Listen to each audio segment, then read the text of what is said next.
शिद्दत सफ़र प्यार का भाग एक। कहते हैं कि अगर आप किसी चीज़ को या इंसान को बड़ी शिद्दत से चाहो ना, तो सारी कायनात उसे आपसे मिलाने में जुट जाती है। ये कहानी उसी शिद्दत की कहानी है जिसमें कहानी का नायक एक राजू है। राजू अपने प्यार को इतना शिद्दत से चाहता है कि भगवान को भी उसके सामने हारना पड़ता है। इससे ज़्यादा परिचय इस कहानी के बारे में मैं नहीं दे पाऊँगा, क्योंकि अगर इससे ज़्यादा परिचय दिया तो इसका मूल विषय उजागर हो जाएगा और आप इसका आनंद नहीं ले पाएंगे। अब आपका ज़्यादा समय ना लेते हुए कहानी पर आता हूँ। बात है 1995 की। राजस्थान के छोटे से कस्बे बधुआगढ़ की है, जहाँ राजू अपनी माँ के साथ रहता था। राजू पैसे से एक टूरिस्ट गाइड था। पास ही में जोधपुर शहर था, जहाँ वो गाइड का काम करता था। स्वभाव से वो थोड़ा गुस्सैल था और नास्तिक भी। वो भगवान को नहीं मानता था और उसके होने पर उसको विश्वास भी नहीं था। भगवान को ना मानने की एक वजह भी थी कि वो उसकी माँ की नाजायज संतान था और हमेशा इस बात का दोषी भगवान को मानता था। उसने अपनी माँ से बहुत बार इस जानने की कोशिश की कि उसके पिता कौन है, पर हर बार माँ कोई ना कोई बहाना बनाकर बात टाल देती थी। राजू बहुत छोटी उम्र में ही अपने घर की जिम्मेदारियां संभाल रहा था। अभी उम्र ही क्या थी उसकी, सिर्फ 18 साल का था राजू। इतनी कम उम्र में अब काम करना और घर की जिम्मेदारियां संभालना उसकी मजबूरी बन गई थी, क्योंकि उसकी माँ की तबीयत कुछ ठीक नहीं रहती थी। इतनी सारी परेशानियों से जूझते जूझते वो इतना कठोर हो गया था कि उसका कठोरपन उसकी आदत में शामिल हो गया था और वो चिड़चिड़ा सा होने लगा था।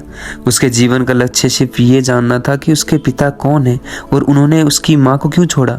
ये सवाल हमेशा उसे कचोटता रहता था। समय बीतता गया और फिर एक दिन मुंबई का एक स्कूल का ग्रुप जोधपुर घूमने आया। कंपनी की तरफ से राजू गाइड को उस ग्रुप को घुमाने की जिम्मेदारी सौंपी गई। राजू ने ग्रुप को घुमाने के लिए हामी भर दी, पर हर बार की तरह इस बार भी उसकी सिर्फ एक ही शर्त रहती थी और इस शर्त के बारे में उसकी कंपनी बखूबी जानती थी कि वो अपने यात्रियों को हर जगह घुमाएगा, किले महल, पर किसी मंदिर की सीढ़ियों नहीं चढ़ाएगा। उसकी ये शर्त थी तो अजीब, पर वो अपना काम इतने अच्छे से करता था कि उसकी ये शर्त मान ली जाती थी।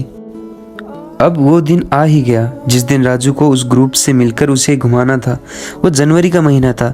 राजस्थान की ठंड अपने चरम पर थी। पारा 5 डिग्री पे आ गया था। राजू अपने दिए गए समय पर होटल पहुंच जाता है अपने ग्रुप को लेने के लिए।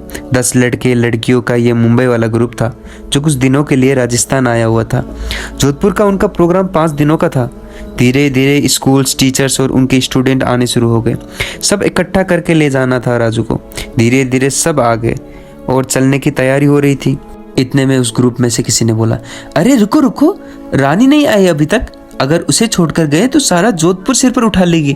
आखिर वो स्कूल की ट्रस्टी की लड़की है। ये सुनकर स्कूल का स्टाफ भी परेशान हो गया जो उस ग्रुप के साथ आया हुआ था। ये सब देखकर राजू के गुस्से का पारा भी चढ़ने लगा था, क्योंकि वो अपना काम ईमानदारी से कर रहा था, पर आखिर वो नौकरी कर रहा था तो अपने गुस्से को पी गया वो और चुपचाप खड़ा रहा। और वो भी देखना चाहता था कि आखिर ये बिगड़ी शहजादी है कौन। तभी उसके आने की आहट सुनाई देती है और सबकी निगाहें होटल से नीचे आती हुई सीढ़ियों पर पड़ती है। सबका उस एक लड़की के लिए इस तरह इंतजार करना राजू को भी समझ नहीं आ रहा था, और खासकर उसके इंतजार में लड़के पलके बिछाए बैठे थे। थैंक यू वीडियो के अंत तक रहने के लिए, और इस कहानी में आगे क्या होता है वो सुनने के लिए आप इस चैनल को सब्सक्राइब कीजिए और कमेंट कीजिएगा। कल अपलोड होगा शाम के 7 बजे।